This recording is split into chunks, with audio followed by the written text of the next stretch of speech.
अस्सलाम वालेकुम। New morning के साथ मैं हूँ हिना सलमान। कैसे हैं आप लोग? ठीक हैं, खुशखाश हैं?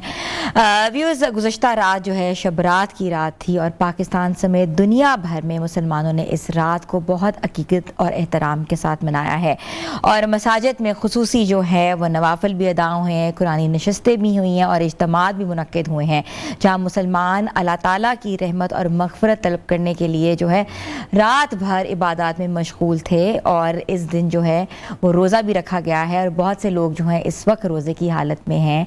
और आज हम इस रात के ऊपर बात करेंगे, शब रात की अहमियत के ऊपर बात करेंगे, शब रात के नवाफिल के ऊपर बात करेंगे, अमाल के ऊपर बात करेंगे।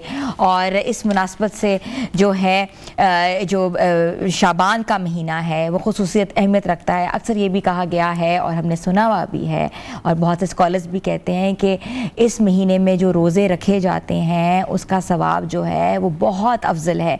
और इसी मुनासबत से आज हमारे साथ मौजूद हैं इस्लामी स्कॉलर फ़िदाउर रहमान हैदरी साहब और हमें 15 शाबान के दिन की शरई हैसियत भी बताएंगे, अहमियत भी बताएंगे, अज़कार के हवाले से भी बात करेंगे, अमाल के हवाले से भी बात करेंगे और सलात व तस्बीह के हवाले से भी हम पता करेंगे कब कब पढ़नी चाहिए, कैसे पढ़नी चाहिए, इज्तिमा के साथ पढ़नी चाहिए, अकेले पढ़ सकते हैं, और रोज़े की फ़जीलत क्या है और इस महीने में स्पेशली क्या करना चाहिए, और इस्लामिक हिस्ट्री के हवाले से पूछेंगे हम सवाल, उनकी रहनुमाई लेंगे कि शाबान के दिन में कौन कौन सी जो शख्सियात हैं वो पैदा हुई हैं और 15 शाबान के अलावा जो है पूरा महीना शाबान का कौन सी अहमियत रखता है। तो मैं सबसे पहले उनको खुशामदीद कहती हूँ। जी बहुत शुक्रिया जी। वालेकुम अस्सलाम व रहमतुल्लाहि व बरकातुहू। कैसे हैं आप? ठीक हैं जी, अल्लाह का शुक्र अल्हम्दुलिल्लाह। बुखारी साहब, शाबान का महीना बहुत अहमियत का हामिल है, बहुत से इस्लामी शख्सियात का ज़हूर हुआ है, तो इस महीने के अहमियत के हवाले से सबसे पहले हमें बताएं। जी, बिस्मिल्लाहिर्रहमानिर्रहीम। अन आयशा रज़ियल्लाहु ताला अन्हा क़ाल नबी सल्लल्लाहु अलैहि वसल्लम इन्नल्लाह यंज़िलु लैलतन निस्फ़ मिन शाबान इला समाइद दुनिया फ़यग़फ़िरु लि अक्सर मिन अददि शाअरि ग़नम कल्बिन औ कमा क़ाल अलैहि सलातु तस्लीम। बहुत बहुत शुक्रिया इस खूबसूरत प्रोग्राम में मदऊ करने पर आपका, आपकी पूरी टीम का। रब्बुल आलमीन बेहतरीन जज़ा अता फ़रमाए और मुझे दुरुस्त कहने की, फिर हम सब को इस दुरुस्त के मुताबिक अमल पैरा होने की तौफ़ीक़ अता फ़रमाए। हज़रत आयशा सिद्दीक़ा रज़ियल्लाहु ताला अन्हा से मरवी है कि सरकार दो आलम सल्लल्लाहु अलैहि वसल्लम ने फ़रमाया कि 15वीं शाबानुल मुअज़्ज़म की शब को रब्बुल आलमीन आसमान दुनिया पर नुज़ूल फ़रमाता है और फिर कबीले बनु कल्ब की बकरियों के बालों के बराबर अपने बंदों की मग़फ़िरत फ़रमाता है। ये मग़फ़िरत आम्मा वाली रात हमने गुजारी है। अब देखा यह जाएगा कि इस मग़फ़िरत आम्मा वाली रात में जब अल्लाह रब्बुल आलमीन कबीले बनु कल्ब की बकरियों के बालों के बराबर मग़फ़िरत फ़रमा रहे हैं, और रिवायात में यह आता है कि 20,000 बकरियाँ थी कबीले बनु कल्ब की, तो एक बकरी की खाल पर कितने ज़्यादा बाल हैं वो हम शुमार नहीं कर सकते। लेकिन इसके बावजूद हदीस तय्यबा से ये भी मालूम होता है कि कुछ ऐसे बदनसीब हैं कि ये जो रात गुज़री है वो अपनी मग़फ़िरत नहीं करवा सके। वालिदैन का नाफरमान, नशे का मुस्तकिल आदी, नाहक कत्ल करने वाला और क़ता रहमी करने वाला, उसकी मग़फ़िरत नहीं है जो ये रात हम गुजार कर आ रहे हैं, जिसे लैलतुल बरात भी कहा जाता है, लैलतुल सक भी कहा जाता है, लैलतुल जायज़ा भी कहा जाता है। तो आपके तवस्सुस से यस करूँगा कि रात जो यानी जोश व खरोश हमारे लोगों में मतलब नज़र आया, तो लेकिन बदकिस्मती से जो इस रात की अहमियत और हकीकत जो थी, अनवारात व समारात जो हमने समेटने थे, अक्सर औक़ात ये होता है कि हम लाहो लाब में लग जाते हैं। लाहो लाब इस माना में है कि ये रात तकाज़ा करती थी, इसका मुतालबा था कि तन्हाई मुयस्सर है तो रब्बुल आलमीन से मुनाजात में लग जाओ, रब्बुल आलमीन से अपनी मग़फ़िरत मांगो, रब्बुल आलमीन से अपने रिज़्क़ की कुशादगी तलब करो। तो बजाय इसके कि हमने इस रात के जो तकाज़े थे, जो अनवारात व समारात हमने समेटने थे, वो देखने में ये आया कि आदमी वो ये समझ लें कि अपनी ज़ात को धोखा देने में लग गया और कुरान करीम ने इसको यूँ बयान किया है कि अल्लज़ीना ज़ल्ल सअयुहुम फ़िल हयातिद दुनिया वहुम यहसबून अन्नहुम युहसिनून सुनआ, वो लोग जो ये समझते हैं कि हम अच्छा कर रहे हैं लेकिन वो गुमराही की तरफ जा रहे होते हैं। वो अपनी कोशिशों को दुरुस्त समझ रहे होते हैं लेकिन उनकी कोशिशें रायगां चली जाती हैं, वो ज़ाया चली जाती हैं। हैदरी साहब, मुझे ये भी बताइएगा, आप मेरी रहनुमाई बेहतर फरमा सकते हैं, कहा यह जाता है कि इस रात को फैसला होता है कि अगला साल जो है, चढ़ने वाले साल में कौन से लोग जो होंगे वो इस दुनिया में होंगे और कौन से लोग इस दुनिया से रुखसत होंगे, रिज़्क़ के हवाले से, अमालों के हवाले से। क्या ये ऐसा है? जी बिल्कुल, मैं अर्ज़ करता हूँ कि सैयदा अम्मा आयशा सिद्दीक़ा रज़ियल्लाहु ताला अन्हा से हुज़ूर अकरम सल्लल्लाहु अलैहि वसल्लम ने फरमाया, हल तदरीना मा फ़ी हादिहिल लैल। आयशा सिद्दीक़ा रज़ियल्लाहु अन्हा, आप जानती हैं इस रात में क्या होता है? मा फ़ीहा या रसूलल्लाह सल्लल्लाहु अलैहि वसल्लम, या रसूलल्लाह सल्लल्लाहु अलैहि वसल्लम, आप खुद ही बयान कर दीजिएगा। तो फरमाया फ़ीहा अन युक्तबा कुल्लु मौलूदिन, कि हर बच्चा जिसने पैदा होता है, फ़ी हादिही सना, उसका लिखा जाता है। फिर इसी तरह से फ़ीहा अन युक्तबा कुल्लु हालिकिन मिन बनी आदम, हर शख्स जिसका इंतकाल होना होता है उसका भी लिखा जाता है। फ़ीहा अन तुरफ़ा आमालुहुम, उनके आमाल को उठाया जाता है। और व तुनज़लु अज़राक़ुहुम, उनके रिज़्क़ को नाजिल किया जाता है, यानी इस रात में। अब यहाँ एक चीज़ की और भी वजाहत कर दूँ कि जब लोहे महफूज पे फ़ैसले हो गए तो फिर इस रात में लिखे जाने का मतलब क्या है? उलमा ने, मुहद्दिसीन ने इसका माना यूँ बयान किया है कि लोहे महफूज पर तो ये चीज़ें लिखी गई लेकिन वहाँ से फ़रिश्तों के जो सपुर्द किया जाता है वो इस रात में किया जाता है। यानी पीछे एक चीज़ तय हो गई, फिर अगला जो स्टेप होता है वो शब बारात में आप समझ लें, यानी वहाँ पर अल्लाह जल्ल वाला अपने फ़रिश्तों के सपुर्द वो फ़ैसले जो उसने किए होते हैं वो आगे उनकी ड्यूटीज़ वगैरह लगा दी जाती हैं कि ये ऐसे ऐसे करना है। तो रात गुजारी है अल्लाह के हुजूर सर बसजूद होकर तौबा और इस्तिग़फ़ार करते हुए। अब दिन का तकाज़ा ये है कि जिस तरह रात की फ़जीलत है तो ज़ाहिरी सी बात है उसी रात के साथ दिन भी जोड़ा हुआ है कि दिन के भी ये तकाज़े हैं कि इस दिन को भी जो है वो अच्छे तरीके से गुजारा जाए। इस दिन को भी अल्लाह रब्बुल आलमीन से जो है वो माफ़ी मांगते हुए, इस्तिग़फ़ार करते हुए गुजारा जाए। न ये कि रात तो मैंने किसी हद तक जागने की कोशिश की, नवाफिल पढ़ लिए, शब-ए-दारी की, जी बिल्कुल, शब-ए-दारी का मैंने मामला वो कर लिया, लेकिन अब दिन चढ़ने के बाद ये हुआ कि मैं सोता रहूं और ज़ोर की नमाज भी चली जाए और लाहो लाभ में लग जाऊं, तो ये इस दिन की रूह के मुनाफी है। अनवरात व समारात तभी मेरे हिस्से में आएंगे, मैं उनका समेटने वाला बनूंगा कि रात की शब बेदारी के बाद अब दिन के उजाले में भी मैं रब्बुल आलमीन के अहकामात को हुजूर अकरम सल्लल्लाहु अलैहि वसल्लम के मुबारक तरीक़ों के मुताबिक पूरा करता हुआ नज़र आऊँ। बेशक बेशक। अच्छा, अगर कोई शख्स सिर्फ 15 शाबान का रोज़ा रखे तो यह काफ़ी होगा कि उसको 13, 14, 15 इकट्ठे रखने हैं? जी बिल्कुल, देखें 13, 14, 15 ये तो हर महीने के लिहाज से इसकी फ़जीलत है। और अगर कोई शाबानुल मुअज़्ज़म में रखता है तो फिर यूँ समझ लें कि शाबानुल मुअज़्ज़म के रोज़े कान अहब्ब शुहूरी इला रसूलिल्लाहि सल्लल्लाहु अलैहि वसल्लम अन यसूमहु शाबान, के रसूल अकरम सल्लल्लाहु अलैहि वसल्लम को शाबान के रोज़े सबसे ज़्यादा पसंदीदा थे।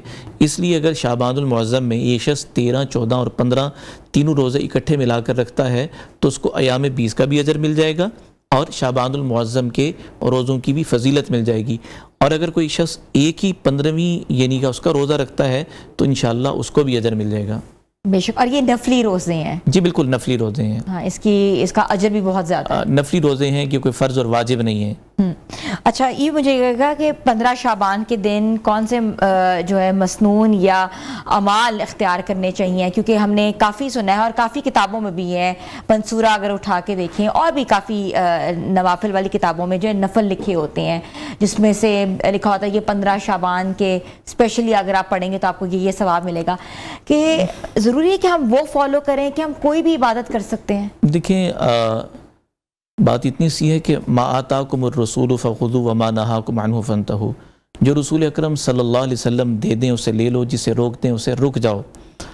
हमें इस मौके पर देखना होगा सहाबा और अहलुल बैत अलैहिमुर रिज़वान का तर्ज़ अमल क्या था, उन्होंने किस तरह से इबादात को अंजाम दिया। तो रही बात ये कि ख़ास तरीक़ों से ये पढ़ लें तो कुरान और हदीस से कोई इसका सबूत ऐसा नहीं मिलता। यहाँ करने की बात इतनी है कि इबादत है और इनफरादी इबादत है, उस इनफरादी इबादत को हम अच्छे तरीके से अदा करें। उस इनफरादी इबादत में सलात व तस्बीह का बड़ा ज़िक्र मिलता है जो रसूल अकरम सल्लल्लाहु अलैहि वसल्लम से साबित है, सहाबा का तर्ज़ अमल है, औलिया उम्मत का जो है ना वो मामूल रहा है और उलमा इसकी तलक़ीन करते हैं। इसलिए सलात व तस्बीह का एहतमाम अगर मैं रात नहीं कर सका, मुझे मौका नहीं मिला, तो अब दिन के वक्त में भी मैं उसको अदा कर सकता हूँ। सलात व तस्बीह का मामूल बना लूँ, इसी तरह से मैं इस्तिग़फ़ार करता रहूँ। रही बात जो आपने सवाल किया ना कि नवाफिल वग़ैरह, तो यहाँ उस हवाले से मैं अर्ज़ कर लूँ कि बाज़ दफ़ा उलमा मशाइख़ यानी औलिया उम्मत के कुछ मामूलात यानी तजरिबात होते हैं, तो उन्होंने किसी चीज़ को किया और वो एक तजर्बे में ये चीज़ आई कि उनको फ़ायदा महसूस हुआ, तो आगे उन्होंने बयान कर दिए कि भाई मैंने नवाफिल पढ़े थे, मुझे इन नवाफिल का जो है ना बड़े रूहानियत महसूस हुई। अब कोई शख्स उसको ले लेता है तो कोई शरन ऐसी ममानियत भी नहीं है, लेकिन ये समझना कि भाई दिन की इबादत ये ख़ास तौर पर कोई इस तरह से साबित है, उसको अदा करने से जो है ना आदमी को गुरेज करना चाहिए। बिल्कुल ऐसा ही है। और व्यूअर्स, गुफ्तगू का सिलसिला हम आगे बढ़ाएंगे। फ़िदाउर रहमान हैदरी साहब हमारे साथ मौजूद हैं। छोटी सी ब्रेक पे जा रहे हैं, आप लोग हमारे साथ रहें।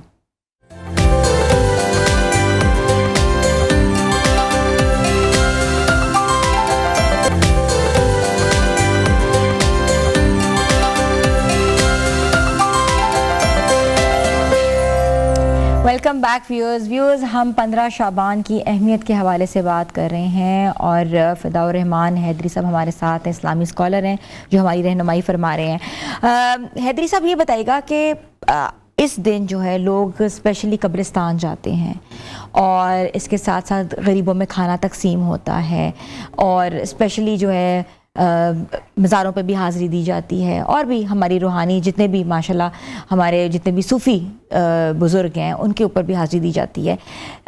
इस दिन के हवाले से कोई स्पेशली इंस्ट्रक्शंस हैं या कहा गया है कि आप लोग अपने जो लोग इस दुनिया से चले गए, रुखसत हो चुके हैं, आप जाके कब्रिस्तान में जाके उनकी फातिहा करें? देखिए, रसूल अकरम सल्लल्लाहु अलैहि वसल्लम का तर्ज़ अमल मिलता है कि आप सल्लल्लाहु अलैहि वसल्लम कब्रिस्तान गए। जब सय्यदा अम्मा आयशा सिद्दीक़ा रज़ियल्लाहु ताला अन्हा ने जो है ना वो तलाश फरमाया तो आपको ना पाया वहाँ पर। फिर जब आप सल्लल्लाहु अलैहि वसल्लम वापस तशरीफ़ लाए तो फरमाया कि मैं कब्रिस्तान था, और जो रिवायत मैंने शुरू में अर्ज़ की कि कबीले बनु कल्ब के बकरियों के बालों की तादाद के बराबर अल्लाह ताला मग़फ़िरत फरमाता है। तो इससे साबित होता है कि ज़िंदगी में एक मरतबा 15 शाबान को रात में या दिन में आदमी को कब्रिस्तान चले जाना चाहिए। लेकिन यहाँ आपके तवस्सुस से अर्ज़ करूँगा कि सोसाइटी में इस वक्त जो चीज़ें यानी कुरान और सुन्नत के जो अहकामात थे वो पीछे रह जाते हैं और हम कोई ऐसी चीज़ इख्तियार कर लेते हैं जो ज़रूरी नहीं होती, उसको बहुत ज़्यादा जो है ना वो अहमियत और देना शुरू कर देते हैं। बल्कि जो इस दिन का तकाज़ा ये है कि मैंने अगर हुकूकुल्लाह की हक तलफ़ी की है, मैं उनकी जो है ना अदायगी की तलाफ़ी की कोशिश करूँ, और अगर मैंने हुकूकुल इबाद में कोताही की है तो मैं उसकी अदायगी और तलाफ़ी की जो है ना कोशिश और इरादा करूँ कि किस तरह से जो रिश्ते मुझसे टूटे हुए हैं मैं उन रिश्तों से जोड़ने की कोशिश करूँ, सुलह और सफाई का मामला इख्तियार करूँ, ताकि इस रात में जो मग़फ़िरत का वादा है मैं उसको पाने वालों में शामिल हों। ना ये कि मैं ऐसे कामों में लग जाऊं कि जो वक्त का ज़ाया जो है ना उसका सबब बन जाएं, और एक तरफ मैं नवाफिल का एहतमाम तो कर रहा हूँ लेकिन दूसरी तरफ से मेरी 5 वक्ता जो नमाज़ें फ़र्ज़ नमाज़ें हैं वो रह रही हैं, उनकी तरफ ध्यान नहीं है, लेकिन मैं नवाफिल में लगा हुआ हूँ। तो ये नुकसान की बात है, क्योंकि नफल का तो सवाल नहीं होना, अलबत्ता फ़र्ज़ों का सवाल यह ज़रूर होना है। तो अब मैं कब्रिस्तान जा रहा हूँ और वहाँ ही बैठा हुआ हूँ कि भाई इस दिन के हवाले से या और कोई ऐसा अमल कर रहा हूँ, दूसरी तरफ से रिश्ते नाते मेरे टूटे हुए हैं, मैं उनसे कोई सुलह सफाई के लिए कदम नहीं उठा रहा। तो इसलिए मैं अर्ज़ करना चाहूँगा कि ये कोई इतनी फ़ायदे वाली बात नहीं। फ़ायदा तभी मुमकिन है कि जब आदमी अल्लाह जल्ल वाला के साथ साथ उसके बंदों के साथ भी जो है ना वो हुस्न सलूक और हुस्न मामला करने की तरफ आए। अच्छा हैदरी साहब, अक्सर ये देखा है कि इस दिन स्पेशली मैसेज सर्कुलेट होता है कि हमें माफ़ कर दें, जो लोग आपसे रूठे हुए हैं, और जो लोग वैसी शिकवा ज़्यादा करते हैं तो स्पेशली कहा जाता है कि हमें माफ़ कर दें इस दिन की ममासलत से, इस दिन के हवाले से। तो ऐसा करना जो है किस चीज़ के ऊपर जो है निशानदही करता है? देखें, बाज़ दफ़ा तो वो ऐसे मैसेजेस ऐसे लोगों के भी आ रहे होते हैं जिनसे ज़िंदगी में शायद एक आध मरतबा कहीं आमना सामना हुआ, भाई मेरी तुम्हारी नाराज़गी ही नहीं है, और मतलब ये कोई माफ़ी का तरीक़ा नहीं है। हाँ, अगर कोई शख्स मेरी दस्तरस से दूर है तो वहाँ मैं कोई मैसेज कर दूँ, तहदिल से करूँ, तो कोई हरज की बात भी नहीं, लेकिन एक फॉरवर्ड मैसेज जो है ना वही चल रहा होता है और उसी के पीछे हम लगे होते हैं। आज बड़ी रात आ रही है, आज ये दिन है, तो मुझे माफ़ कर देना, ऐसे कर देना। अगर कोई करीब रहता है तो जाकर आदमी हाजिर हो जाए कि मुझे अल्लाह की रज़ा के लिए माफ़ कर दें। और सबसे बड़ी बात यह है कि मैं अपने दिल में किसी का बुग़्ज़ ना रखूं, हसद ना रखूं, कीना ना रखूं, क्योंकि मुसलमान का बुग़्ज़ और कीना अगर मेरे सीने में है तो फिर इस दिन की और रात की जो फजीलत है, जो वादा है, मैं उससे महरूम रह जाऊँगा। अच्छा हैदरी साहब, एक और बात मैं आपसे पूछना चाहूँगी, आप मेरी बेहतर रहनुमाई फरमा सकते हैं। हमने देखा हमेशा शब रात होती थी तो लोग स्पेशली जो हैं आपके जो बड़े क्लोज़ रिलेटिव्स हैं वो स्पेशली घर का चक्कर लगाते थे, वहाँ मीठा बनाया जाता था, नज़र न्याज की जाती थी और मीठा तकसीम किया जाता था, और साथ साथ स्पेशली जो है कुछ घरों में जो है वो बच्चों को पैसे भी दिए जाते थे। तो ये करना क्या सही है, गलत है? देखिए, इसमें बात तो फिर इस सादा से मैं बात करूँगा। देखिए, दीन वही है जो रसूलुल्लाह सल्लल्लाहु अलैहि वसल्लम से हम तक पहुँचा है। ये हमारी तहज़ीबी रिवायात आप कह सकते हैं कि इस तरह से ये बर्रे सग़ीर के अंदर ये चलता हुआ सिलसिला आया। तो मैं इतना ही अर्ज़ करूँगा कि इस रात का मकसद ये है कि मखलूक यानी मैं बंदा हूँ और अपने खालिक यानी खुदा से जो है ना वो मेरी राज़ो न्याज़ की बातें हों, बजाय इसके कि मैं कोई ऐसी चीज़ों में लग जाऊं कि जो असल चीज़ है उस मतमे नज़र से मेरी निगाहें कहीं दाएं बाएं हट जाएं, तो मैंने उसकी तरफ तवज्जो देनी है। बाकी देखें, पॉजिटिव वे में मैं बात अगर करूं तो रस्म और रिवाज से हट के कहीं नाराज़गी है, कहीं शिकवा है, और मैं इस रात में कोई हदिया ले जाता हूं और कोई गिफ्ट दे देता हूं सुलह और सफाई के लिए, तो ये बुरा भी नहीं है कि भाई अगले के साथ जो है ना अपने मामलात को संवारना, सुलझाना, कोई हरज की बात भी नहीं है। बाकी जो है वो घर में खाना बन जाता है कि भाई कोई मेहमान आ सकते हैं, उनको खिलाया जाए, तब भी कोई हरज की बात नहीं। लेकिन ख़ास करके कि जो यानी इस रात की मैंने शुरू में अर्ज़ किया कि हकीकत है, मुनासिबत है, वो दब जाए और सिर्फ पकवान और मीठे पकते रह जाएं, तो ये है कि इतनी खूबसूरत रात जो है वो फिर उससे कि हम महरूम ना रह जाएं। बिल्कुल महरूम ना रह जाए। बहुत बहुत शुक्रिया आपका। जज़ाकुमुल्लाह खैरन। हमारे साथ मौजूद थे इस्लामी स्कॉलर फ़िदाउर रहमान हैदरी साहब। आपने देखा इस रात की मुनासबत, इस रात की इंपॉर्टेंस के बारे में बताया। शब रात अपने अंदर एक खूबसूरत रात है। अपने मालिक से गिड़गिड़ा कर माफ़ी मांगे, तौबा इस्तग़फ़ार करें, सलात व तस्बीह पढ़ें, और इस रात को जो है डिफरेंट किस्म की एक्टिविटीज़ में ज़ाया ना करें, क्योंकि पता नहीं ये रात हमें अगले साल जो है नसीब हो ना हो। तो ये रात भी अच्छी बनाएं और जो दिन है उसको भी बहुत खूबसूरत बनाएं, क्योंकि दिन जो है अब हम शुरू हो चुका है और कुछ ही देर में जो है रोज़ा भी खुल जाएगा। तो इस रात को भी आप बहुत खूबसूरत के साथ साथ इस दिन को भी बहुत खूबसूरत बनाएं। छोटी सी ब्रेक पे जा रहे हैं, आप लोग हमारे साथ रहें। Welcome back views. आज हम बहुत एक इंपॉर्टेंट इशू पे बात करने लगे हैं। जैसा कि आप सबको पता है और हमें भी पता है कि उर्दू पाकिस्तान की कौमी ज़बान है, लेकिन अगर हम पाकिस्तान के आइन के आर्टिकल 1 से 251 तक जो है बारीक बीनी से उसका मुतालिया करें तो एक मुख्तलिफ और नहायत अहम कानूनी पहलू सामने आता है। वो ये है कि आर्टिकल के मुताबिक पाकिस्तान के वफाकी इदारों में दफ्तरी ज़बान के तौर पर उर्दू को राइज करने की हिदायत दी गई है। ताहम साथ ये भी वाज़ेह किया गया है कि जब तक उर्दू को मुकम्मल तौर पर दफ्तरी ज़बान के तौर पर नाफिज करने के निज़ाम को यकीनी नहीं बनाया जाता, उस तक अंग्रेज़ी ज़बान इस्तेमाल की जाए। तो अगर मैं इन शॉर्ट टर्म्स में बोलूँ कि Urdu is our national language और English is an official language, और अगर हम इसके मज़ीद आर्टिकल के ऊपर बात करें या इसके सब सेक्शंस के ऊपर बात करें तो पंजाबी को जो है प्रोविंशियल लैंग्वेज कहा गया है। तो हम ये सब ज़बानों में क्या बात कर रहे हैं? क्या हमारे दफ्तरों में आज भी जो है उर्दू राइज है? क्या हम ख़त का जवाब उर्दू में लिखते हैं? क्या हम किसी से जब बात करने लगते हैं तो हम उर्दू क्यों नहीं बोलते? हम क्यों अपना एक्सेंट झाड़ कर या हम अपनी उसके ऊपर सुपरमेसी लाने के लिए जो है इंग्लिश का इस्तेमाल किया जाता है? तो हम क्यों नहीं उर्दू को राइज कर सकते? क्या उर्दू जो है हमारी कौमी ज़बान नहीं है? दुनिया में जो है अपनी ज़बानों से लोग पहचान करवाते हैं, हमें ज़बानें सीखनी पड़ती हैं। हम जब किसी भी मुल्क की शहरियत लेते हैं या हम जाते हैं तो हमें बाकायदा तौर पर उसके लेवल्स पास करने पड़ते हैं। तो वाई नॉट इन पाकिस्तान? तो आज हम इस सारी सिचुएशन एजुकेशन के ऊपर बात करेंगे कि कैसे सीखनी चाहिए, क्यों सीखनी चाहिए और नाफिज कैसे करनी चाहिए।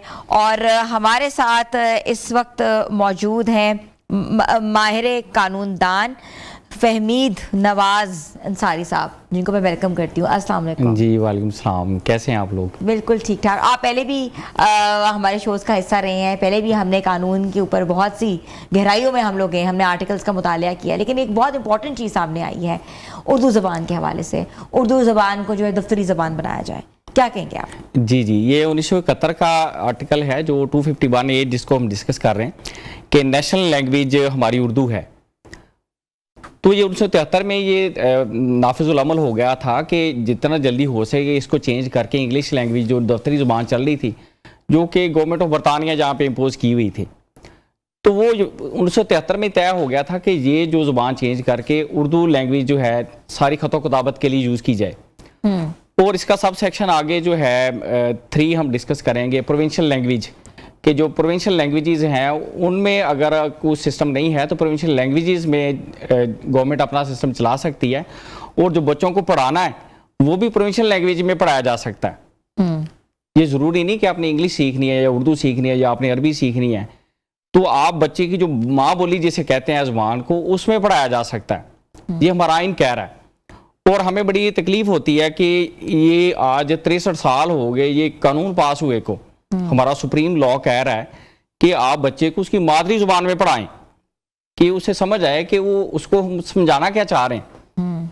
तालीम का मकसद है उसकी ज़िंदगी आसान करना, उसको दुनिया का निज़ाम सिखाना कि वो कैसे वो उसकी ज़िंदगी बेहतर होगी, आसान होगी। बदकिस्मती से इस मुल्क में ऐसा सिस्टम चलाया गया बल्कि कि आम बंदे को इन ज़ुबानों में फंसा दिया गया कि लोग समझते हैं कि जी इंग्लिश, उर्दू और जो तीसरी ज़ुबानें हैं अरबी यहाँ कंपल्सरी पढ़ाई जाती हैं, तो उन ज़ुबानों में बच्चा घूम जाता है और उसको समझ भी नहीं आती कि ये इल्म है या ये ज़ुबान है। तो मुझे ना 2024 की एक बयान आया ब्रिटिश एम्बेसी का, तो मुझे पढ़ के बड़ी हैरानगी हुई कि वो सालाना 2.5 करोड़ रुपया गवर्नमेंट ऑफ पाकिस्तान को पे करते हैं कि आप इंग्लिश लैंग्वेज जो है वो पढ़ाएं और उसकी ट्रेनिंग दें। ठीक है, तो एक कंट्री लगा हुआ है आपको गुमराह करने के लिए और उसके ये कारोबार चल रहा है। तो सालाना जो है $763 मिलियन से ज़्यादा जो हैं हमारे स्टूडेंट जाके गवर्नमेंट बरतानिया में फीसें जमा कराते हैं उनकी यूनिवर्सिटीज़ को। ये कहने के काला धंधा चल रहा है इस मुल्क में। नहीं, उसके साथ साथ आपको आइल्स भी देना पड़ता है जब भी, फिर भी वो आपकी जुबान फिर नहीं मानते जो आप बच्चों को ज़बरदस्ती पढ़ा रहे हैं। एक वर्ल्ड बैंक की रिपोर्ट मैं आपके साथ डिस्कस करना चाहूँगा जो कि बड़ी तकलीफ दे हुई मुझे ना, कि यार ये हो क्या रहा है इस मुल्क में, कि 77% बच्चों के ऊपर उन्होंने बताया कि वो इन जुबानों की वजह से तालीम छोड़ देते हैं। कि इतना यहाँ पे वो जो 2 चीज़ें होती बंदे की तरक्की के लिए, एक पैसा, तो आप दूसरी तरफ है कि जो लॉ आपने पास किए हुए हैं वो भी दुनिया में कहीं पे भी मेल खाते, कि दुनिया में मिनिमम जो वेज है $3,000 से $7,000 दी जाती है, यहाँ पे वही $100-125 है कि तजलील होती है उस इंसान की। तो दूसरी तरफ हम देखते हैं कि दूसरा होता है बंदे की तरक्की का पैरामीटर, वो है इल्म। इल्म के लिए आपने वो 3-4 ज़ुबानों का एक बैरियर खड़ा किया है। वो 77% बच्चों के ऊपर रिसर्च चाहिए कि वो इन ज़ुबानों की वजह से स्टडी छोड़ देते हैं। और मुल्क में ऐसा उन्होंने ये गन चक्कर बनाया कि आम बंदे को लगता है कि इंग्लिश नहीं बोलेगा, नहीं आएगा, या उसको अरबी नहीं समझ आएगी तो उसको इल्म नहीं आएगा। तो ये हमारे सिंबल ही बना चुके हैं। जी, इससे पहले हम देखें तो आप नबी करीम सल्लल्लाहु अलैहि वसल्लम ने सही बुखारी हदीस नंबर 1623, तो आप नबी करीम सल्लल्लाहु अलैहि वसल्लम ने फरमाया कि किसी अरबी को किसी अजमी पर, किसी अजमी को किसी अरबी पर, हासिल नहीं है, किसी गोरे को किसी काले पर, किसी काले को किसी गोरे पर कोई फौकियत हासिल नहीं है। हम सब आदम की औलाद हैं और आदम को अल्लाह ने मिट्टी से पैदा किया। अगर किसी को फौकियत है तो वो तकवे की बुनियाद पर है। तो ये बात आप नबी करीम सल्लल्लाहु अलैहि वसल्लम ने आज से हज़ारों साल पहले साफ कर दी थी कि इन जुबानों के चक्कर में कोई किसी को डिग्रेड ना करे। अच्छा, आपने बिल्कुल बड़ा वजह फरमाया है, आपने आइन निकाल दिया, आर्टिकल निकाल दिया, उसके सेक्शंस निकाल दिए, मगर इसके लिए कोई मुद्दत या कोई डेडलाइन जो है मुकर्रर की गई थी कि कब तक हम राइज करेंगे या राइज करेंगे भी नहीं करेंगे? क्योंकि ये सिर्फ लॉ एक्सपर्ट को पता है, एक आम शहरी को तो ये बात नहीं पता। ये ना एडवर्टाइजमेंट इतनी चलाई गई है कि आम बंदे को हकायक जो है वो छुपा दिए गए हैं। उसे लगता है कि जो उसे टीवी में दिखाया गया या मीडिया के ऊपर दिखाया गया या कोई कंपेन चलाई गई है वो सच है, हालांकि वो झूठ है। सच जो है हमारा आइन है, हमारा दीन है सच, जो आप नबी करीम सल्लल्लाहु अलैहि वसल्लम ने बता दिया। तो उससे पहले आप देख लें कि आप नबी करीम सल्लल्लाहु अलैहि वसल्लम के ऊपर जो कुरान नाज़िल फरमाया गया, तो आप नबी करीम सल्लल्लाहु अलैहि वसल्लम की मादरी जो ज़ुबान थी वो अरबी थी। तो इससे पहले आप नबी देख लें, हज़रत ईसा अलैहिस्सलाम थे, उनके ऊपर अंजील नाज़िल फरमाई अल्लाह ताला ने, तो उनकी जो मादरी ज़ुबान थी वो आरामी थी, तो उसमें नाज़िल फरमाई गई। उससे हम पीछे चले जाएँ तो हज़रत मूसा अलैहिस्सलाम थे, उनके ऊपर ज़बूर नाज़िल फरमाई गई, तो उनकी मादरी जो ज़ुबान थी वो इब्रानी थी, वो इब्रानी में है बुक वो। उससे पीछे चले जाएं तो चौथी जो बुक है वो हज़रत दाऊद अलैहिस्सलाम के ऊपर ज़बूर नाज़िल फरमाई गई, तो वो भी उनकी ज़बान भी इब्रानी थी, तो उसमें नाज़िल फरमाई गई कि नेचुरल जो सिस्टम है वो बच्चे की माँ बोली ज़ुबान है, कि उसमें बताया जाए कि दुनिया का निज़ाम क्या है, अल्लाह ताला ने क्या हदें बताई हैं, वो आम बंदे को उसकी मादरी ज़ुबान में ज़्यादा अच्छी समझ आती है बनिस्बत कि हम दूसरी तीसरी चौथी लैंग्वेज में से जाके बताएं। अंसारी साहब, नॉर्मली हमारे जब इंटरव्यूज़ होते हैं, सिविल सर्विसेज के इंटरव्यूज़ होते हैं, गवर्नमेंट लेवल के इंटरव्यूज़ होते हैं, या किसी भी इदारे के इंटरव्यूज़ होते हैं, प्राइवेट या व्हाटएवर सरकारी, तो इंटरव्यू हमेशा इंग्लिश में कंडक्ट किया जाता है। आपकी फ्लुएंसी और आपका एक्सेंट, आपका म्यार आपकी ज़बान से समझा जाता है। क्या ये कहते हैं कि ये म्यार है, ये हमारी क्या प्रोफिशिएंसी बताने का तरीका है कि हम ज़बान पे कितना अबूर हासिल रखते हैं?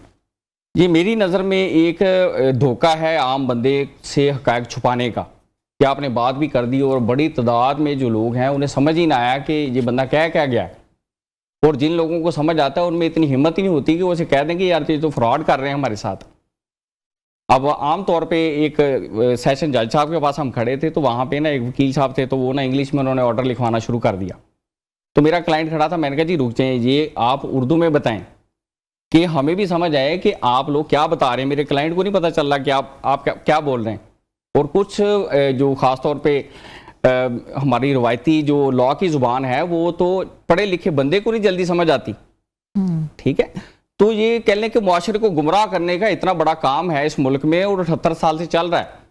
तो ये जो 63 साल से एक आइन ने हमारे ये रास्ता वाज़ह किया हुआ है आसानी के लिए, अपने शहरी के लिए, उसको बंद करने के लिए बैरियर जो लगाए हैं, वो 2.5 अरब रुपया सामने आया कि सालाना उनको दिया जाता है। वो चंद लोग होंगे जो उसको एंजॉय करते हैं, बाकी तो सारे हम लोग को मुतासर ही नहीं है इस सिस्टम के, ठीक है। सालाना जो 20-25 हज़ार लोगों को बरतानिया वीज़ा दे देता है, बाकी जो है देखिए 25 करोड़ लोग उस गनचक्कर में फंसे हुए हैं। मुफ्त में मार पड़ रही है, अरबी ना आने की वजह से, इंग्लिश ना आने की वजह से, उर्दू ना आने की वजह से। हमने मारे खाई हैं, आप लोगों ने भी खाई हैं, आपके बच्चे खा रहे हैं आगे। पंजाब में पंजाबी क्यों नहीं नाफिज की जाती फिर? ये तो आइन कानून और जो सारा नेचुरल सिस्टम है उसकी खिलाफ वर्जी चल रही है इस मुल्क में, कि ये फौरी तौर पे एक्शन होना चाहिए। और जो इसके जिम्मेदार हैं, सिंध में सिंधी पढ़ाई जाती है, पंजाब में पंजाबी भी नहीं पढ़ाई जाती। ये एक बड़ा आपने बैरियर बताया कि एजुकेशन के सिलसिले में, कि बंदा जो है वो समझ ही ना पाया कि चल क्या रहा है। आप देखें कि आप एक ही दिन में बच्चे को 4 ज़ुबानें पढ़ने के लिए भेज देते हैं। घर में नॉर्मली 99% पंजाबी बोली और समझी जाती है। बच्चा स्कूल जाता है तो एक टीचर आके उर्दू के लिए उसको मारता है, एक टीचर आता है उसको अरबी के लिए मारता है, एक टीचर आता है उसको इंग्लिश के लिए मारता है। और आम लोगों के जो दिमाग में, जो जिसको ज़राए अबलाग हम कहते हैं, उसके ज़रिए लोगों के दिमाग में डाला गया है कि अगर आपने इंग्लिश नहीं सीखनी तो आप दुनिया में कुछ नहीं कर सकते। तो उसकी एग्जांपल मैं दूंगा, चाइना को 6000 अरब डॉलर की एक्सपोर्ट है उनकी, इतनी बड़ी इकॉनमी, और वो बच्चे को उसकी मादरी जुबान में पढ़ाते हैं। उसके बाद जर्मनी आप ले लें। लेकिन अब अंसारी साहब, अगर आप थोड़ा सा इसके ऊपर मज़ीद आप इसके ऊपर अगर आप इन्हांसमेंट लेकर आएँ या आप अपनी रोशनी डालें, तो अब जर्मनी में भी इंग्लिश को नाफिज किया जा रहा है, बिकॉज इंटरनेशनली एक्लेम्ड लैंग्वेज है। चाइना में भी अब इंग्लिश पहले ट्रांसलेटर यूज़ होते थे, अब बोली जा रही है। टर्की जैसे इलाके में भी अब इंग्लिश जो है वो लोग सीखना चाह रहे हैं। अज़रबैजान में भी वो इंग्लिश सीखना चाह रहे हैं, क्योंकि इससे उनकी टूरिज़म इफ़ेक्ट होती है। ग्लोबल लैंग्वेज है, टूरिज़म इफ़ेक्ट होती है, बहुत चीज़ें इफ़ेक्ट होती हैं। तो ये बताएं कि बिल्कुल आप बात सही कर रहे हैं, लेकिन आपने जो मामला उठाया है वो पाकिस्तान का उठाया है, जहां हर दूसरा बंदा इंग्लिश बोल लेता है। इंग्लिश जो है वो ऐसे लोग फरफर बोलते हैं कि इंग्लिश, उर्दू से ज़्यादा लोग इंग्लिश फरफर बोल रहे होते हैं। तो बड़ी तादाद में आप देखें कि आम बंदा नहीं बोलता। आम बंदा जो है आपका, जो 98% जो बंदा है वो इंग्लिश सुन लेता है कि ये चीज़ कह रहा है। 98% वो बोल नहीं पाता। बोल नहीं पाता। जो लोग उसकी प्रैक्टिस में गए, जिन्होंने कुछ टाइम स्पेंड किया उसको सीखने के लिए, वो कुछ हद तक कैपेबल हुए, पूरे नहीं हुए। पंजाबी में कोई लफ्ज़ भी हम कहते हैं तो समझ आ जाता है कि यार ये चीज़ ये कह रहा है और इसका मतलब ये होता है। इसका मतलब है कि मैसेज को अगर आपने एजुकेट करना है या मैसेज को आपने अपना पैगाम पहुंचाना है तो उर्दू जो है वो नाफिज की जाए ताकि लोग समझ सकें। जी जी। और जो लोग उर्दू नहीं समझ सकते वो पंजाबी में बात करें, बिल्कुल, ये पंजाबी में अपने ऑर्डर्स वगैरह दें। और पंजाबी भी एक सबसे बड़ी बोले जाने वाली ज़बान है और पूरी दुनिया में, पाकिस्तान में तो पूरी दुनिया में बोली जाती है। दुनिया में एक बड़ी लैंग्वेज है और इसके ऊपर मट्टी डाली जा रही है कि इन लोगों को पता ही ना चले कि सच क्या और झूठ क्या। ठीक है, यहाँ तक कि कनाडा में कुछ लोगों ने जाके इसका मुद्दा उठाया और वहाँ की लैंग्वेजेस में ये शामिल करवाई पंजाबी रेडियोज हैं वहाँ, पंजाबी टीवीज हैं। जी बिल्कुल जी, ऐसे वहाँ पे आप एप्लीकेशन जो है वीजे के एक्सटेंड के लिए वो पंजाबी में दे सकते हैं। तो यहाँ बदकिस्मती है कि हमारा कंट्री में 60% बोलने वाले जो लोग हैं वो पंजाबी हैं और ये पढ़ाई नहीं जा रही। जो निज़ाम है सारा वो जो है लोगों को गुमराह करने के लिए ABCD लैंग्वेज इम्पोज की हुई हैं और उससे जो हमारा जो बच्चा है वो परेशान है और जो एजुकेशन का सिस्टम है उसकी तरक्की वाला वो रुक गया हुआ है।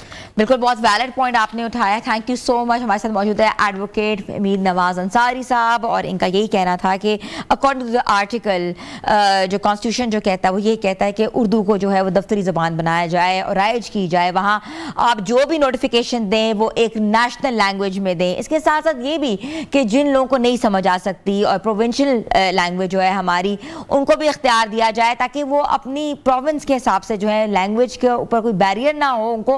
और जितने भी नोटिफिकेशन हैं, इम्प्लीमेंटेशंस हैं, एजुकेशन है, वो उनकी प्रोविंशियल लैंग्वेज में दी जाए। छोटी सी ब्रेक पे जा रहे हैं, आप लोग हमारे साथ रहें।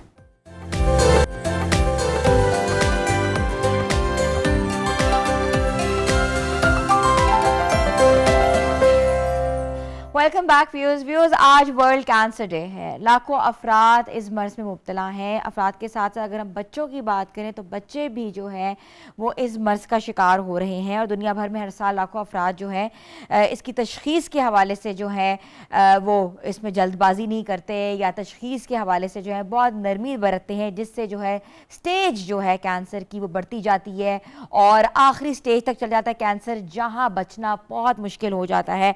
और पाकिस्तान में भी कैंसर के मरीजों की तादाद जो है ख़तरनाक हद तक जो है बढ़ चुकी है। माहिरीन के मुताबिक इजाफा जो है महज बीमारी का मसला नहीं है बल्कि हमारी रोज़मर्रा की आदात, लाइफस्टाइल और माहौलियाती आलूदगी के अवामिल जो है इसके पीछे छुपे हुए हैं। तो इसकी तशख़ीस कैसे हो सकती है और ख़ास तौर पर अगर हम बच्चों के हवाले से बात करें तो कौन कौन से कैंसर बच्चों में जो है वो एग्जिस्ट करते हैं और उसके साथ साथ जो है कितने क्योरेबल हैं, कितनी ज़्यादा मोर्टालिटी रेट से, आज हम इस पर बात करेंगे। और हमें ज्वाइन किया है मेहमान ख़ास हैं हमारे डॉक्टर नासिर बुखारी, ऑन्कोलॉजिस्ट हैं और आजकल स्पेशली बच्चों के ऊपर बहुत काम कर रहे हैं। अस्सलाम वालेकुम। वालेकुम अस्सलाम। कैसे हैं आप? अल्लाह का शुक्र। डॉक्टर नासिर, बड़ों का कैंसर वर्सेस बच्चों का कैंसर, कौन सा कैंसर ट्रीटेबल है, मोर क्योरेबल है? अच्छा देखिए, एक तो मैं बताता चलूँ कि चाहे कैंसर कोई भी है, बड़ों का ये या बच्चों का, अब दुनिया बहुत बदल गई है। अब नई थेरेपीज आ चुकी हैं, तकरीबन हर तरह के कैंसर क्योरेबल हैं, बशर्तिया कि उन्हें वक्त पे इलाज शुरू कर दिया जाए। हाँ, बच्चों और बड़ों में फ़र्क ज़रूर है। मसलन बच्चों में जिस तरह हम बात करते हैं तो बच्चों में कुछ ब्लड कैंसर सबसे कॉमन कैंसर है, उसके बाद ब्रेन कैंसर, बहुत छोटा बच्चा हो तो आँखों का कैंसर या किडनीज के कैंसर। अच्छा। ये छोटी उम्र के कैंसर है, अमूमन बड़ी उम्र में नहीं। आँखों का कैंसर बच्चों में अमूमन 5-6 साल की उम्र के बाद नहीं होता। इसी तरीके से किडनीज का न्यूरोब्लास्टोमा अमूमन ये 5-6 साल की उम्र के बाद नहीं होता। मगर ब्लड कैंसर किसी वक्त भी हो सकता है। तो और इसी तरीके से ब्रेन कैंसर भी किसी वक्त भी बचपन की उम्र में हो सकता है। जब बच्चों की उम्र बढ़ती है, यानी कि ग्रोइंग एज, जब प्यूबर्टी आती है कुछ 16, 17, 18 में, तो लॉन्ग बोन्स जो कि बोन्स बढ़ रही होती हैं, बोन कैंसर के चांसेस बढ़ जाते हैं। तो बच्चों में यही कैंसर कॉमन है कि ब्लड कैंसर मोस्ट कॉमन, फिर ब्रेन कैंसर, उसके बाद किडनीज का कैंसर और बोन्स का कैंसर, मगर बाकी लिम्फोमास वगैरह हर तरह के हो सकते हैं। मगर इसके मुकाबले पर जब हम बड़ों की बात करते हैं तो बड़ों में लंग कैंसर सबसे कॉमन है, ब्रेस्ट कैंसर की कॉमन है, प्रोस्टेट कैंसर की कॉमन है, मगर ये भी सारे काफ़ी हद तक काबिल इलाज हैं। बच्चों में तो बल्कि मैं बात करूं तो बच्चों में तो कामयाबी की तनासुब तकरीबन मोर देन 90% है। अच्छा जी, तकरीबन मोर देन 90%। मोर्टालिटी रेट बहुत कम है। बहुत कम है। उसकी रीज़न ये है कि जब हम बच्चों का इलाज करते हैं, बड़ों का इलाज करते हैं, तो जहां पर कैंसर नुकसान पहुंचा रहा होता है वहां पर जो हम मेडिसिन दे रहे होते हैं उनके भी इफेक्ट्स आ रहे होते हैं। बच्चों में उनकी टॉलरेंस बहुत अच्छी है। बच्चों में देखें एक जगह कैंसर मौजूद है मगर बाकी पूरी बॉडी न्यू है, न्यू हार्ट है, न्यू लंग्स है, न्यू ब्रेन है, हर चीज़ न्यू है। तो उनमें टॉलरेंस बहुत अच्छी है, दवाइयों को बहुत अच्छा टॉलरेट करते हैं और नतीजा ये होता है कि उनमें रिजल्ट्स बहुत बेहतर हैं। बड़ों में भी अगर टॉलरेंस, वो लोग जिनकी इम्यूनिटी अच्छी होती है, जिनकी सेहत अच्छी होती है, जिनकी बोन्स स्ट्रांग होती हैं, वो बहुत अच्छा टॉलरेट करते हैं और नतीजा ये होता है कि उनमें भी रिजल्ट्स बेहतर होते चले जाते हैं। डॉक्टर साहब, आपने बच्चों की कैंसर के ऊपर बात की है स्पेशली, क्योंकि बहुत मुश्किल ये चीज़ है एक पेरेंट के लिए भी ये सर्च आउट करना कि उनका बच्चा जो है किस स्टेज पे गुजर रहा है, सिम्टम्स क्या होते हैं? देखिए, मैंने जिस तरह बताया कि बच्चों में मोस्ट कॉमन जो है वो ब्लड कैंसर है। बस अगर हम एक एक करके ना हर कैंसर पूरी बॉडी में सर से लेकर पैरों तक कहीं भी हो सकता है। मगर हम लोग अगर बात करें तो अगर ब्लड कैंसर की बात करते हैं तो सबसे ज़्यादा खून की कमी होना जो काफ़ी अरसे से चल रही हो, या जिस्म पे नील धब्बे पड़ना शुरू हो जाना, या जिस्म पे कोई गिल्टियां बनना। अगर किसी भी बच्चे को या बड़े को जिस्म पे नील धब्बे पड़ने शुरू हो गए तो ये रेड फ्लैग है, इसको आप इग्नोर नहीं कर सकते किसी भी सूरत में। इसी तरीके से अगर स्पेशली गर्दन में या बगल में कहीं गिल्टियां बननी शुरू हो गई बच्चे को तो आप इग्नोर नहीं कर सकते। या पिछले एक माह में अचानक खून की कमी होना शुरू हो गई है तो आप उसे इग्नोर नहीं कर सकते। या किसी बच्चे की बॉडी पेन्स बहुत ज़्यादा हैं। देखें, एक बच्चा है जो कि रात को कहते हैं टांगे दबा दो, वो नॉर्मल है, वो अमूमन आयरन डेफिशिएंसी या खून की कमी में हो सकता है। मगर इतनी बॉडी पेन्स बच्चे को हो रही हैं कि उसे बर्दाश्त नहीं हो रहा, तो ये कैंसर की इब्तदाई अलामत हो सकती है। तो ये बच्चों में कैंसर, हम ब्लड कैंसर की बात करते हैं। अगर हम ब्रेन कैंसर की बात करते हैं तो फिट्स का होना, खुदा ना खास्ता, या चलने में प्रॉब्लम होना, जब चलने में प्रॉब्लम होना कि बच्चा अपने लड़खड़ा कर चलना शुरू हो गया, अपना बैलेंस मेंटेन नहीं कर सकता किसी वजह से भी, या खुदा ना खास्ता मिर्गी की तरह के फिट्स होना शुरू हो गए, तो ये ब्रेन कैंसर की अलामत हो सकती है। तीसरा मैंने किडनीज का बताया, तो ये छोटे बच्चों में होता है और अमूमन जब माएँ बच्चों को नहला रही होती हैं, पेट साफ करती है तो उनको स्वेलिंग फील हो जाती है पेट पे। अगर बच्चों के पेट में स्पेशली छोटे बच्चों के, और अमूमन ये 2 साल की उम्र से लेकर तकरीबन कोई 6-7 साल की उम्र तक होता है, जब ये वही टाइम है जब माएँ बच्चों को नहला रही होती हैं, अगर पेट पे किसी भी किस्म की स्वेलिंग फील हो तो उसे इग्नोर नहीं किया जाना चाहिए और वो कैंसर की इब्तदाई अलामत हो सकती है।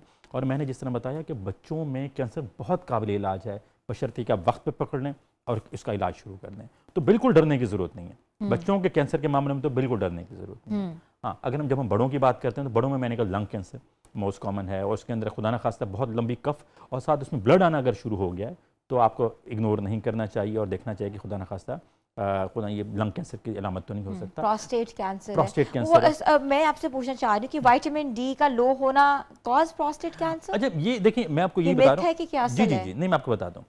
जब हम इलाज पे जब बात करेंगे ना, अब आपको पता है कि बहुत सारे कैंसर्स ऐसे हैं जिनका इलाज ही मल्टीविटामिन है। मसलन ब्लड कैंसर की एक टाइप है जिसमें विटामिन ए उसका इलाज का हिस्सा है। तो अब साइंस ये समझ रही है कि हम लोग बहुत सारे कैंसर शायद इसी वजह से हो रहे हैं क्योंकि हम अपनी खुराक के साथ छेड़खानी कर रहे हैं और हम अपनी प्रॉपर खुराक नहीं दे रहे, जिसकी वजह से इम्यूनिटी कम हो रही है और अब इस वजह से कैंसर डेवलप कर रहे हैं। इसी तरीके से इम्यूनिटी इस कदर अहम है कि अब जो कैंसर के बहुत सारे इलाज हैं, इम्यून थेरेपीज आ गई हैं। उसमें हम लोग कीमोथेरेपीज नहीं देते, उसमें हम लोग अपने ही पेशेंट के अपने इम्यून सिस्टम को सिखा देते हैं कि वो जाए और कैंसर को काबू कर ले। अगर किसी का अपना इम्यून सिस्टम स्ट्रांग होगा तो वो कैंसर को आने ही नहीं देगा। तो अब वक्त बदल रहा है, अब हमें ये समझ आ रही है कि ये कैंसर हम लोगों को जो अगर हो रहा है, हम अपने नेचर के साथ जो खेल रहे हैं, खुराक के साथ हम प्रॉपर तरीके से नहीं ले रहे, सन हम लोग नहीं ले रहे, हमारी एक्सपोजर नहीं है, जो हमारी बहुत स्लगिश लाइफ एक्टिविटी नहीं है, ये सारे लाइफस्टाइल प्रॉब्लम्स हैं। यस, ये ठीक है। और इस तरीके से आप दुनिया भर में जाते हैं, आप जब कैंसर का इलाज कर रहे होते हैं, वहाँ उन्होंने जिम भी बनाए हुए हैं, वहाँ पे एक्सरसाइज कराई जाती है, क्योंकि जितनी ब्लड सर्कुलेशन अच्छी होगी, जितनी मूवमेंट अच्छी होगी, ट्रीटमेंट उतनी बेहतर होगी, मेडिसिन वहाँ तक पहुँचेगी और आप अंदाजा कर सकते हैं कि फिजिकल एक्टिविटी इतनी जरूरी। बड़ों की कैंसर में सबसे जो लाइफ थ्रेटनिंग कैंसर है वो कौन सा होता है? देखिए, कोई भी कैंसर अगर स्टेज पे काबू नहीं आया, चाहे वो लंग कैंसर है, लाइफ थ्रेटनिंग, ब्रेस्ट कैंसर है अगर स्टेज 4 पर चला गया। मगर अब ब्रेस्ट कैंसर में अच्छी बात यह है कि ब्रेस्ट कैंसर की बहुत न्यू मेडिसिन आ चुकी हैं जिसकी वजह से तरीके इलाज बहुत बेहतर हो गया है, कीमोथेरेपीज वगैरह आ चुकी हैं। मगर कोई भी कैंसर अगर वो स्टेज 4 में चला गया है, चाहे वो इंटेस्टाइन का कैंसर हो, चाहे थ्रोट का कैंसर हो, तो फिर जानलेवा साबित। अच्छा डॉक्टर नासिर, एक बड़ी इन्वेंशन जो है आजकल सुनने में भी आ रही है और हमने इंटरव्यूज भी किए हैं, कोलैबोरेशन जो का एक नया तरीका आया है जिसमें आपके सेल्स को कोल्ड कर देते हैं और आपको कीमोथेरेपी की ज़रूरत नहीं पड़ती। कोई ऐसी चीज़ आई है? जिसे मैं कहते हैं क्रायोथेरेपी। जैसे क्रायोथेरेपी का मतलब ये है कि कैंसर को आपने मारना है, किल करना है जी। किल हम बहुत हीट दे के भी कर सकते हैं, जिसे हम रेडिएशन कह सकते हैं, और हम किल उनको बहुत फ्रीज करके भी कर सकते हैं। तो क्रायो का मतलब ये है कि हम उसे फ्रीज कर देते हैं। मगर ये तरीका इलाज सिर्फ वहाँ मुमकिन है जहाँ कैंसर गिल्टी की शक्ल में मौजूद होगा। अगर गिल्टी की शक्ल में है तो हम उसे फ्रीज कर सकते हैं, अगर ब्लड में मौजूद है तो आप समझ सकते हैं कि पूरे ब्लड को हम नहीं कर सकते। तो गिल्टी की शक्ल में हो और उसका साइज बहुत कम हो तो हम उसे फ्रीज कर सकते हैं। लेकिन अगर उसका साइज बड़ा हो गया है तो फिर हमारे पास ऑप्शन यही रह जाती है कि या तो हम उसे सर्जरी करके निकाल दें या फिर हम उसे इम्यूनोथेरेपी या बाकी मेडिसिन उसे दे सकें। ठीक है, रेडिएशन के हवाले से थोड़ी सी बात करते हैं क्योंकि कैंसर की मेजर टाइप्स के ऊपर भी बताया है, सिम्टम्स के ऊपर भी बताया है। रेडिएशन जो है कीमोथेरेपी में अक्सर लोग जो है निढाल हो जाते हैं, अक्सर people have lost their even lives कि अभी कीमो रहती थी और वो ज़िंदगी की बाजी हार गए। कीमोथेरेपी कितनी हार्ड होती है एक्सपीरियंस करना? देखिए, मैंने आपको बताया ना कि पहले हम कहते थे कैंसर में 3 ही इलाज हैं। कीमोथेरेपी जो कि इंजेक्शंस के फॉर्म में दी जाती है, रेडिएशन जो कि शॉक के फॉर्म में दी जाती है, या सर्जरी। मगर अब वक्त के साथ अब ये चीज़ें थोड़ी पीछे, अब नई इम्यून थेरेपीज आनी शुरू हो गई हैं कि अपने इम्यून सिस्टम यानी कि अब हम अपने सेल्स को सिखा देते हैं कि उन्होंने कैंसर को कैसे लड़ना जाके। इसके अलावा वैक्सीनेशन आनी शुरू हो गई हैं जो कैंसर से बचाने के लिए। वैक्सीनेशन आ रही हैं। इसके अलावा खुराक के अंदर मैंने जिस तरह बताया कि कुछ चीज़ें ऐसी ऐड की जा सकती हैं जो कैंसर से लड़ने में मददगार साबित हो सकती हैं। तो अब कीमोथेरेपी पर इंसार वक्त के साथ साथ कम होता जा रहा है। अब हम लोग अगर शुआएं भी लगाते हैं तो बहुत स्पेसिफिक किस्म की शुआएं आ गई हैं जिसे हम कहते हैं कि पूरी बॉडी को शुआएं ना लगाई जाएँ, एक स्पेसिफिक एरिया में लगाई जाएँ, उसकी इंटेंसिटी कम कर दी जाए। तो वक्त के साथ साथ अब तरीका इलाज में जिद्दत आती जा रही है, अब साइड इफ़ेक्ट कम होने शुरू हो गए हैं, इसलिए रिजल्ट्स बेहतर होना शुरू हो गए हैं। ठीक है डॉक्टर साहब, हमें छोटी सी ब्रेक पे जाना है। डॉक्टर नासिर बुखारी हमारे साथ मौजूद हैं, ऑन्कोलॉजिस्ट। तो ब्रेक के बाद वापस आ रहे हैं, आप लोग हमारे साथ रहें।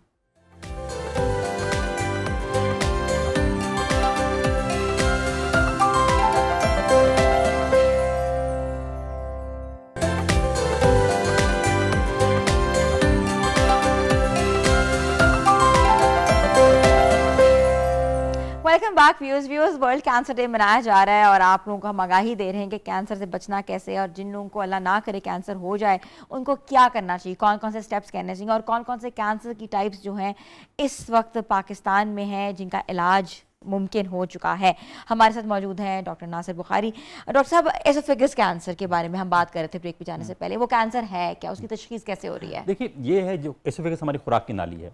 हमारे जब हम खुराक खाते हैं मुंह में जाती है, दांतों से होती है वो एसोफेगस में और वहाँ से हमारे स्टमक में चली जाती है। तो एसोफेगस एक दरमियान में कनेक्ट है जो कि हमारे मुंह को हमारे उससे मिला रहे हैं, मैदे से मिला रहे हैं। तो ये कॉमन बहुत कैंसर होता चला जा रहा है और इसकी रीज़न पहले कहा जाता था कि टोबैको और इस तरह की चीज़ें हैं, लेकिन अब साबित हुआ है इसकी बहुत बड़ी कॉज सिर्फ गर्म कहवा पीना। गर्म कहवा पीने से? यस, हम लोग जितनी गर्म चीज़ें अगर हम उसे ठंडा नहीं, ऐसे नहीं हदीस में कहा जाता है कि चीज़ ठंडी करके खाओ।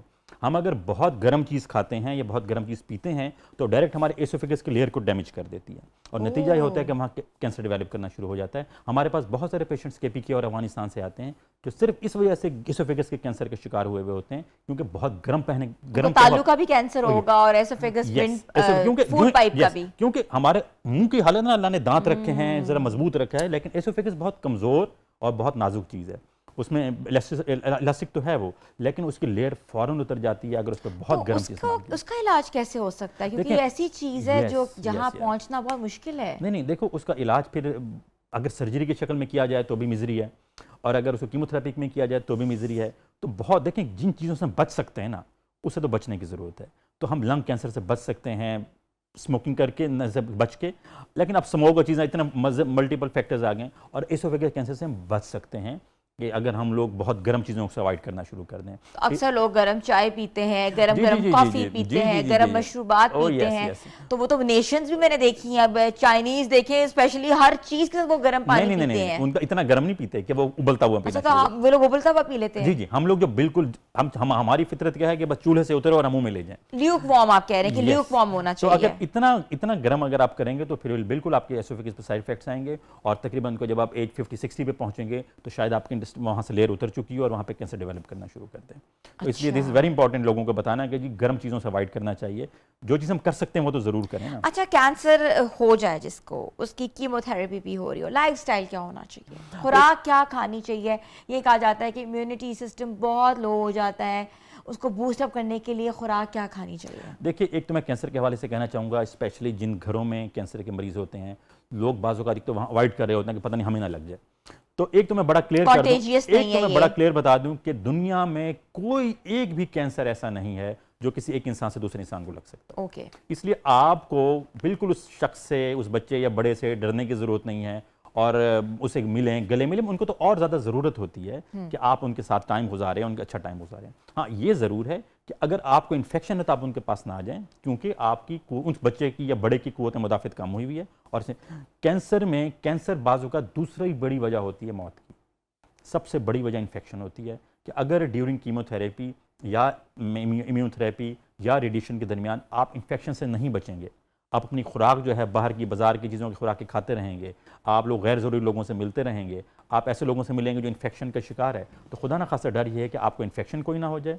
और कुव्वत मुदाफ़त कम होने की वजह से बाज़ वक़्त एक इन्फेक्शन किलर साबित होता है, कैंसर तो पीछे रह जाता अच्छा, है। एक बहुत चीज़ जो है हमेशा से ही सुनी गई है कि अगर आप फास्ट फूड खाते हो तो it cause a cancer. Is it like that कि फास्ट फूड के अंदर कौन से ऐसे चीज़ें जो है वो ट्रिगर करती हैं आपके हार्मोन्स को या आपकी बॉडी के अंदर ऐसा कौन सा बैक्टीरिया लेकर आती हैं जो कि कैंसरस हो सकता है? Actually this is not about fast food, processed food.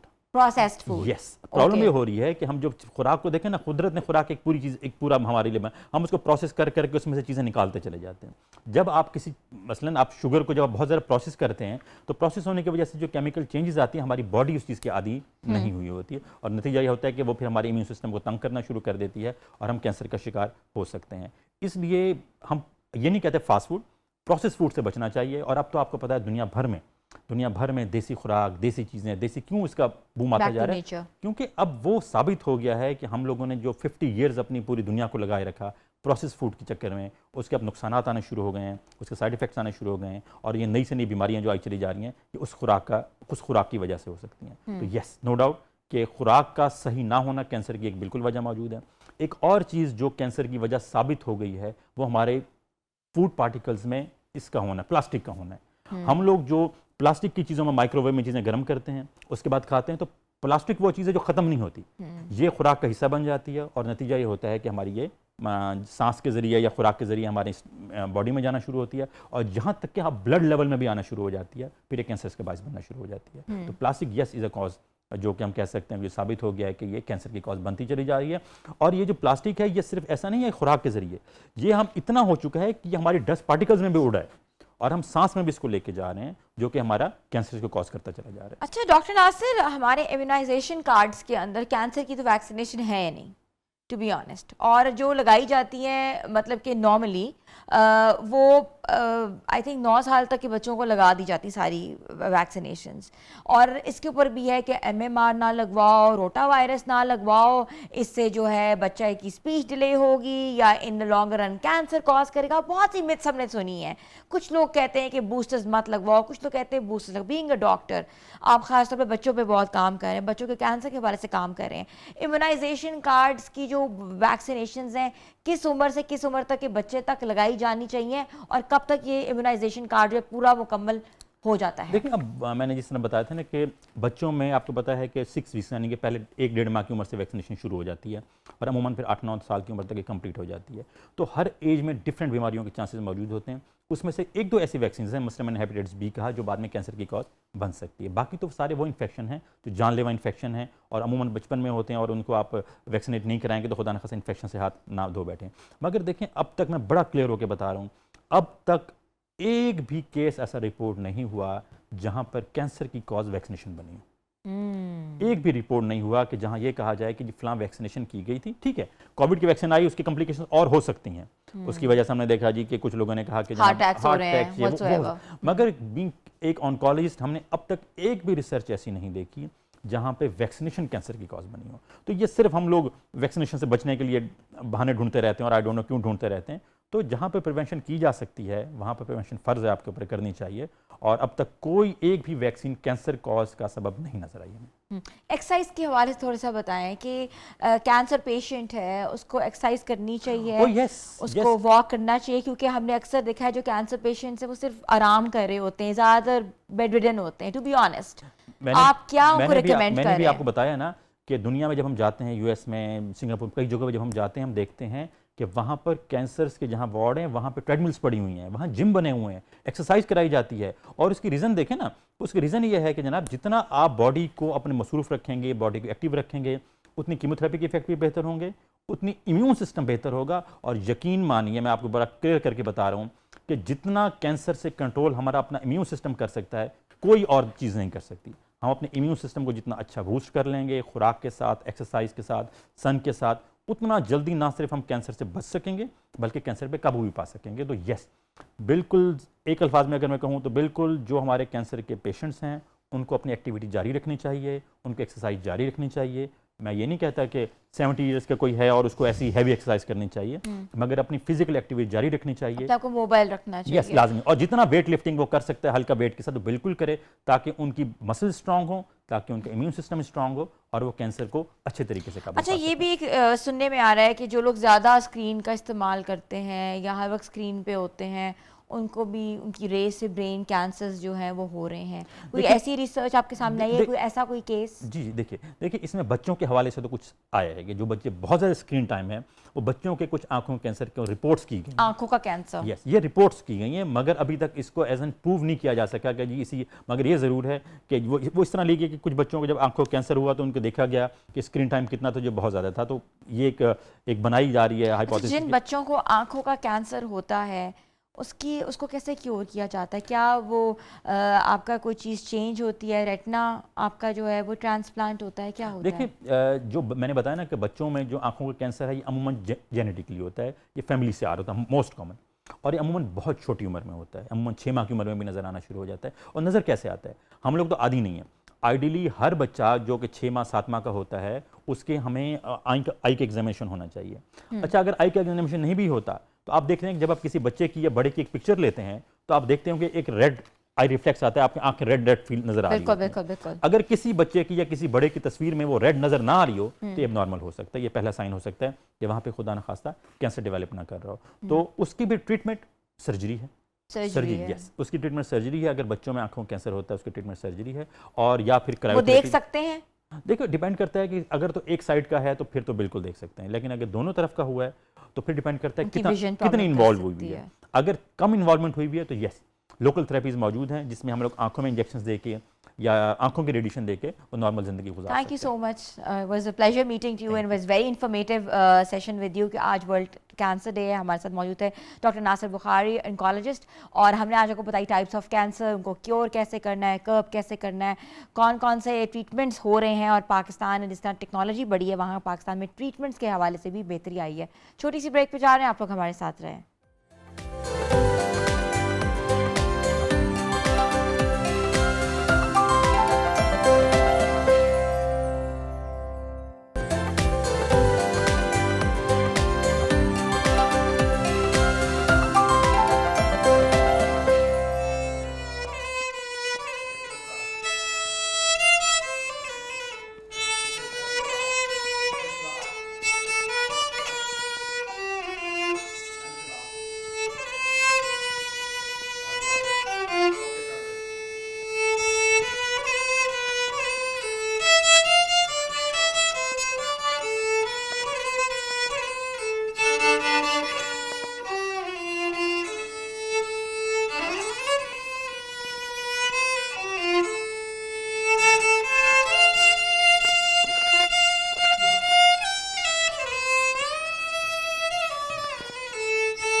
वाह,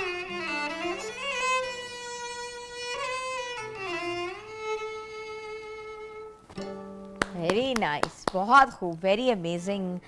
व्यूअर्स, हमारे साथ मौजूद है आगा हसन, वायलिन प्लेयर। आपने देखा कितनी ज़बरदस्त उन्होंने धुन बजाई, नुसरत फ़तेह अली ख़ान की जो एक याद ताज़ा कर दी है। और वायलिन बजाना जो है वो वैसे ही ज़रा डिफरेंट है, ज़रा मुश्किल इंस्ट्रूमेंट है, जी। मगर आपने बहुत अच्छा बजाया है। Thank you so much. तो ये आगा कब से सीखा, कैसे शौक पैदा हुआ? शौक तो इस तरह पैदा हुआ कि मैंने एक अमेरिकन वायलिनिस्ट सुना था, तो उनसे मैं इंस्पायर्ड हुआ। अच्छा। जी। और हमारे यहाँ कोक स्टूडियो के जो म्यूजिशियन है, is my teacher Javed Iqbal.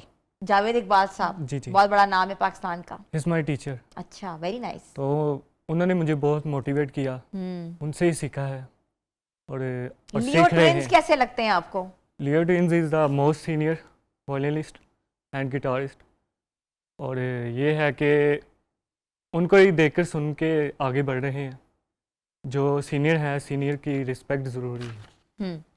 अच्छा, तो ये शौक जो है आपको बचपन से पैदा हुआ था कि आपने वायलिन बजाना है? नहीं, बचपन से तो नहीं था, सुना था। वायलिन बहुत ज़्यादा यूनिक इंस्ट्रूमेंट है, तो बस जब मैंने सुना इसे यूट्यूब पर, बस सुना और ये मुझे अच्छा लगा। फिर मैंने सोचा कि इसे मैं सीखूं। तो वायलिन कैसे खरीदा? वायलिन मेरे फादर ने मुझे लेकर दिया। अच्छा। जी। वायलिन कितने का आता है? वायलिन मैक्सिमम तो इसकी ना एक क्वालिटी पर फ़र्क पड़ता है, अच्छा। वो मैटर करती है ये कितने का आप बाई करेंगे। फिर भी क्या रेंज होती है? मैक्सिमम 20-25 के रेंज में आ जाए। 25,000 का आ जाता जी, है आ वायलिन। जाता है। अच्छा वायलिन जो है। जी। अच्छा, तो पहली धुन कौन सी बजाई? सबसे पहली धुन तो मैंने टाइटैनिक प्ले किया। Oh, my heart will go on. My heart will go on. I want to listen my heart will go on, मेरे बचपन की मूवी फॉर है। Sure.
Wow, what an amazing performance, बहुत खूब। Thank you so much. तो अच्छा, मुझे बताओ टाइम कैसे मिलता है? कितनी देर में आपने वायलिन भी सीखा और साथ साथ आप जॉब भी कर रहे हैं? जी, जॉब भी कर रहा हूँ। और ये है कि ना, म्यूज़िक एक ऐसी चीज़ है जो कभी ख़त्म नहीं हो सकती। तो ये तो अभी भी मैं इसे ये समझूंगा कि अभी भी मैं मुकम्मल नहीं हूँ। स्टार्ट है आपका? जी, ये मेरा स्टार्टअप है। तो ये है कि साथ साथ सीख रहा हूँ, मज़ीद प्रैक्टिस कर रहा हूँ, और साथ में जॉब भी एक कुदरती तौर पर इस तरह की मिल गई जो एक म्यूज़िक की रिलेटेड है। क्या करते हैं आप? जी, मैं पुलिस बैंड में होता हूँ। पुलिस बैंड में होते जी। हैं? पुलिस बैंड भी बहुत ज़बरदस्त बैंड है। अच्छा, वहाँ भी बजाते हैं? हाँ जी। वहाँ क्या प्ले करते हैं? ये वायलिन ही, वायलिन ही प्ले करते हैं। सोलो प्लेयर वायलिनिस्ट हूँ। और उधर हमारा बैच है पूरा, बैंड ऑर्केस्ट्रा के नेम से है, पुलिस बैंड ऑर्केस्ट्रा। उसमें एक पियानो होता है, गिटार होती है, वायलिन होते हैं और एक ड्रमर होता है। जो हमारे पुलिस के जो इवेंट्स मुनक्किद होते हैं उनमें हम ये प्ले करते हैं, जिसमें धुनें पाकिस्तानी सॉन्ग्स पर मैडम नूर जहाँ के गाने, अच्छा। जैसे कि मैं तो मेरा दिल बढ़ जानी। हाँ, प्लीज हमें सुनाओ, हमें बड़ा शौक है सुनने जी का। जी फॉर श्योर।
वेरी नाइस, बहुत खूब। मैडम की एक सॉन्ग के ऊपर आपकी धुन है, जी। मैं ते मेरा दिल बर जानी, और बहुत मशहूर मारूफ ये गीत है उनका।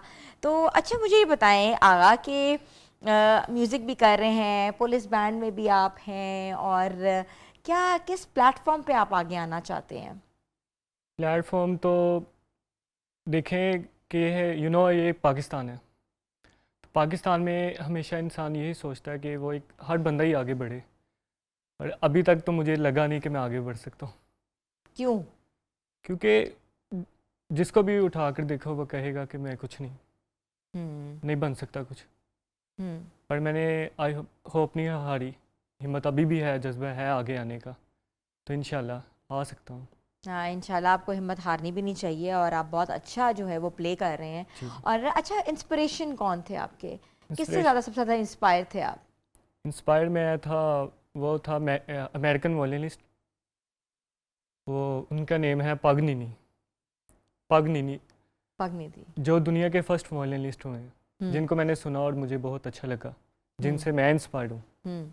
अच्छा, आजकल वायलिन के साथ साथ तबला, उसके साथ साथ अब हारमोनियम जो है इकट्ठे प्ले होता है। जी। फ्लोटिस्ट लोग हैं, और डिजिटल दौर है, इसके ऊपर आप प्लेटफॉर्म्स जो है, आप अपने किसी भी सोशल मीडिया पे भी आप अपना प्लेटफॉर्म बना सकते हैं। कभी सोचा जी, मैंने बनाए हैं प्लेटफॉर्म, जैसे कि इंस्टाग्राम है, फेसबुक है, यूट्यूब है, टिकटॉक है।